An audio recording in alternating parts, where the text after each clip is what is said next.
It is 5:01 p.m. on a Tuesday. You are 52 years old. You are sitting in a dimly lit kitchen, and the silence in the room is so heavy you can hear the faint, rhythmic hum of your refrigerator. On the screen of your laptop, a single cursor flashes inside an empty email draft. The subject line reads, Resignation. You have spent the last 32 years of your life writing emails, but this is the last one you will ever send. You do not hesitate. You click send. You close the laptop.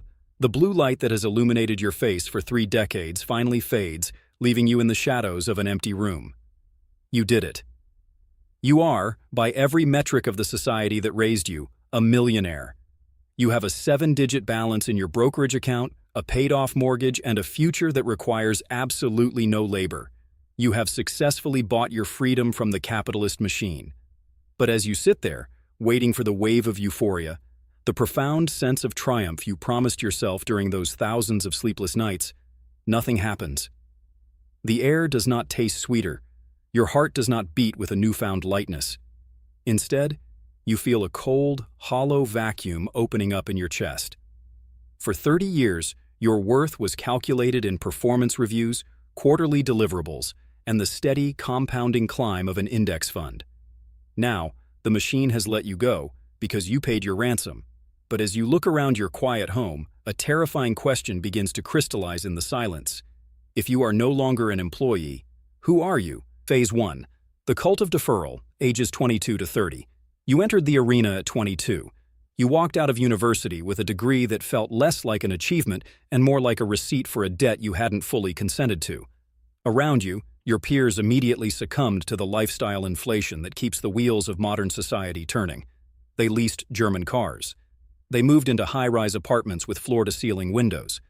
They ordered expensive drinks at crowded bars on Friday nights, celebrating the illusion of their newfound adulthood. But you had already read the books. You had run the calculators. You saw the trap clearly. You realized that the modern economy is a meat grinder designed to keep you running on a treadmill of consumption until your body breaks at 65. You decided you would not be a victim. You chose a philosophy of radical, violent deferral. You looked at every dollar not as a means to buy something today, but as a seed that, if planted and left untouched for 30 years, would grow into your freedom. Thus began the systematic editing of your life. You stayed in a damp, poorly insulated basement apartment while your friends moved to the suburbs. You drove a rusted hatchback with a squeaking fan belt, ignoring the pitying looks of your colleagues when you parked in the company lot. Your lunch was an unvarying, mechanical ritual. Turkey, cheap cheese, and bread packed into a brown paper bag, eaten at your desk while your team went out for $15 salads. When your friends invited you out, you began to lie. "I'm working late," you would say. "I've got a family thing," you would text. The truth was far more clinical. You would look at a $15 cocktail and see not a drink, but 2 hours of compounded interest 30 years down the line. You stopped seeing experiences. You saw opportunity costs. At first, this felt like a glorious, secret rebellion.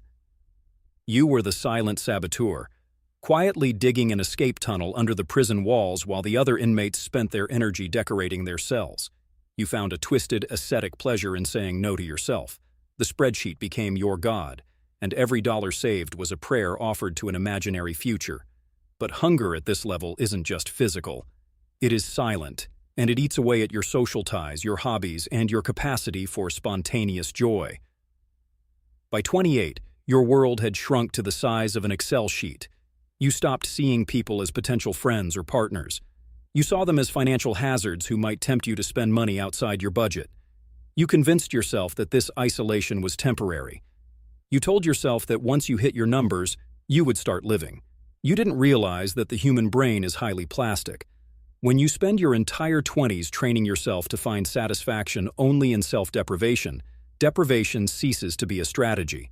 It becomes your personality. Phase 2. The gray years, ages 30 to 42. By 35, the raw, rebellious energy of your 20s had completely evaporated, replaced by the heavy, mechanical routine of the gray years. The 30s are the most dangerous decade of the grind. In your 20s, you are fueled by ambition and the novelty of adulthood. In your 30s, the novelty is gone, and the reality of repetition sets in. The weeks no longer feel like distinct blocks of time. They blur into a single, endless Tuesday. You wake up at 6:30 a.m. to the same alarm. You drive through the same gray drizzle. You sit in the same ergonomic chair under fluorescent lights that drain the color from your skin. You attend meetings where people use terms like process optimization and strategic alignment to disguise the fact that they are trading their finite heartbeats for corporate market share. You nod. You smile. You do your tasks with a quiet, terrifying efficiency. Your peers, the ones who didn't run the calculators, are living messy, chaotic, and expensive lives. They are getting married, having children, buying houses they can barely afford, and drowning in debt. When you see them, they look exhausted, but they look alive. Their lives are filled with the noisy, colorful friction of human experience. Your life, by contrast, is sterile. It is perfectly optimized. Your savings rate is 55%. Your net worth crosses $300,000, then $400,000. Yet, you find yourself standing in the grocery store aisle, paralyzed by a $2 difference between two brands of pasta sauce. Your brokerage account could buy the entire grocery store, but your brain, conditioned by a decade of financial paranoia, experiences a genuine spike of cortisol at the thought of spending an extra $2. The warden of your spreadsheet does not allow for luxury. You look in the mirror one morning and notice the deep lines around your eyes. Your hair is thinning. Your skin has the pale, translucent quality of someone who spends 10 hours a day under artificial light. A sudden sharp panic grips you. Where did the last 10 years go? You try to remember the highlights of your 30s, but there are none. There are no wild trips, no passionate, ill-advised romances, no late-night conversations that stretched into dawn. There are only Q1 reviews, Q2 targets, and the steady, silent accumulation of index fund shares. You console yourself with the math. You open your portfolio. The numbers are clean. They do not age. They do not bleed. You tell yourself that you are on track. You just need to survive another decade. Phase 3. The golden cage of middle management, ages 42 to 50. At 45, you have reached the peak of your earning power. You are now a senior director. You have a private office with a window that looks out over the city, and your salary is higher than you ever imagined possible when you were 22. But the price of admission to this level of wealth is absolute. You are no longer just performing tasks. You are managing the existential dread of the corporation. Your days are spent in closed-door meetings, deciding which departments to downsize, how to cut costs by firing human beings who have mortgages and children, and how to frame these tragedies as operational efficiencies. You are forced to attend corporate retreat workshops on mindfulness and wellness, sponsored by the very company that expects you to answer emails at 11 p.m. on a Sunday. You have become a highly functional, highly paid executioner for the capitalist machine. Your body begins to send you bills that your wealth cannot pay. Decades of sitting hunched over a desk have permanently damaged your posture. Your lower back is a constant, dull ache that physical therapy can only temporarily numb. Your eyes burn from 40,000 hours of blue light. You develop a mild, persistent tremor in your left hand that your doctor tells you is a physical manifestation of chronic stress. He offers you a prescription. You accept it, swallowing the pill every morning with a cup of black coffee that you no longer even taste. Your net worth is now $800,000, but emotionally, you are living on credit. One evening, your phone vibrates. It is your sister. Your mother's cognitive decline has accelerated, and she has been admitted to a memory care facility. She didn't recognize your sister's name today. You sit at your mahogany desk and look at the flight options. You have the money to buy a first-class ticket tonight, but then you look at your calendar. The Q3 audit begins tomorrow. You are the lead presenter. If you leave now, the project will falter, your performance bonus will be impacted, and your retirement timeline will be pushed back by 6 months. You calculate the trade-off. You weigh the value of seeing your mother, who may not even know who you are, against the concrete financial cost of delaying your escape. You do not book the ticket. You stay for the audit. And in that quiet, terrible moment of decision, you realize that you have lost your humanity. You have become the very machine you were trying to escape. You are no longer a person. You are a risk-adjusted asset class optimizing your own life for maximum return. Phase 4. The crossing of the Rubicon, ages 50 to 52. The final 2 years are an exercise in psychological endurance. You are so close to the magic number that your mind refuses to focus on the present. Every meeting feels like a personal insult. Every corporate memo feels like a direct assault on your intelligence. You watch the young, ambitious 20-somethings join the firm, speaking a dialect of corporate buzzwords with a sincere, terrifying enthusiasm. They are hungry. They are willing to work 80 hours a week for a title and a sliver of prestige. You look at them and feel no anger, only a profound, heavy pity. They do not know they are in the meat grinder. They still believe that if they work hard enough, the machine will love them back. Then, on a completely unremarkable Tuesday morning in your 52nd year, it happens. You log into your investment portal. The market had a strong session the day before. A dividend payment has cleared. The screen flickers. The balance reads 1,054,211. According to the safe withdrawal rates, according to the Trinity study, according to every financial model you have obsessively studied for 30 years, you are done. If you withdraw $40,000 a year, adjusted for inflation, your money will outlive you. The spreadsheet is complete. The math has validated your life. The next day, you hand in your physical security badge to a young human resources representative who looks at you with the polite, empty smile of someone dealing with a customer. She doesn't know your name. She doesn't know that you spent 32 years of your life inside these walls. Thank you for your time with us, she says, her fingers already typing an email to someone else. We wish you the best in your retirement. You walk out of the glass doors of the office tower. You expect a rush of adrenaline. You expect to feel the sky open up and the weight of the world slide off your chest. Instead, you feel a strange, hollow lightness. It is the feeling of a prisoner who has spent 30 years in a dark cell, suddenly dragged into the blinding midday sun. The light doesn't feel beautiful. It hurts your eyes. You walk to your car, sit in the driver's seat, and stare at the steering wheel for 3 hours. You watch your colleagues run out to get lunch. You watch them rush to meetings. They have a destination, they have a purpose, even if it is an artificial one. You have nothing but 30,000 empty days stretching out before you. Phase 5. The phantom limb of productivity. The first month of your retirement is a profound deception. It feels like a vacation. You sleep until 9 a.m. You drink coffee on your porch, watching the school buses and the commuters rush past in the morning rain. You feel a smug, quiet satisfaction. You beat them. You escaped. But by the second month, the vacation ends, and the silent horror of unstructured time begins. Your brain, programmed by 3 decades of constant high-pressure output, refuses to slow down. You wake up at 6 a.m. with your heart racing, sweating through your sheets in a state of phantom panic. Your mind screams that you have missed a deadline, that you are late for a presentation, that your inbox is overflowing.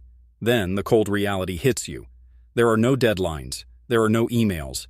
There is no one waiting for you. You open your laptop out of sheer, desperate habit. You look at your email. There are 3 messages: a discount code for a shoe store, a newsletter you don't remember subscribing to, and a notification from your brokerage account. You have been completely erased from the professional ecosystem. You are no longer important enough to be stressed. You try to find hobbies. You buy a camera, but you find yourself analyzing the cost per photo ratio. You try gardening, but your brain immediately seeks to optimize the process, creating a spreadsheet to track soil pH levels and growth rates. You are trying to project manage your backyard because you do not know how to simply exist without a goal. You realize that your entire identity was built on what you withstood, not who you were. You were the disciplined one. You were the survivor. You were the soldier who endured the long winter of the 9 to 5. Now that the war is over, you are a soldier wandering through an empty field, holding a rifle with no one left to shoot. You go to a local diner for lunch. The place is empty except for a few retirees in their late 70s. You sit alone, eating a sandwich. The young waiter, trying to make polite conversation, looks at you and asks, "Day off today?" "No," you say quietly. "I'm retired." The waiter's eyes widen with a brief flash of genuine envy. "Wow, retired at 52? You must have won the lottery. That's the dream." "No," you say, looking down at your hands. "I didn't win the lottery. I just saved." He smiles, nods, and walks away to serve another table. He thinks you are the luckiest man in the world. He thinks you bypass the suffering of the human condition. He cannot see the ghost of the 25-year-old who starved his social life to save $100. He cannot see the 35-year-old who spent his weekends staring at index fund charts instead of finding a partner. He cannot see the 45-year-old who let his mother forget him because he couldn't miss an audit. He just sees a man with $1 million and an infinite amount of empty time. The balance sheet of a life. You got exactly what you planned for. The calculators did not lie to you. The index funds performed exactly as the historical data suggested they would. The math was flawless. You played the game of capitalism by its absolute, most rigorous rules, and you won. You traded your youth, your physical health, your relationships, and your mental peace for a 7-digit balance. And the system made the trade with a cold, indifferent smile, because the machine does not care if you leave the factory floor at 52 or 65. It already took the best of you. It consumed the fire of your youth, the sharpness of your brain, the resilience of your spine, and the capacity of your heart to love deeply without calculating the cost. In exchange, it handed you a pile of paper and told you that you are finally free to rest now that you are too tired to run. You walk down to the edge of a quiet lake near your home. The water is cold, reflecting the gray, indifferent sky. You are 52 years old. You have 20, 30, perhaps 40 years left on this earth. But you cannot buy back the knees of a 25-year-old. You cannot buy back the reckless, beautiful mistakes of your 20s. You cannot buy back the time you should have spent with the people who loved you before you became too cold to love them back. Those assets were liquidated decades ago to fund your escape. You take a deep, slow breath of the cold air. It does not feel like victory. It feels like survival. The cage is gone. The door is wide open. You are tired, you are lonely, and you are standing at the edge of a vast, empty landscape that you have no idea how to navigate. The machine worked exactly as it was built.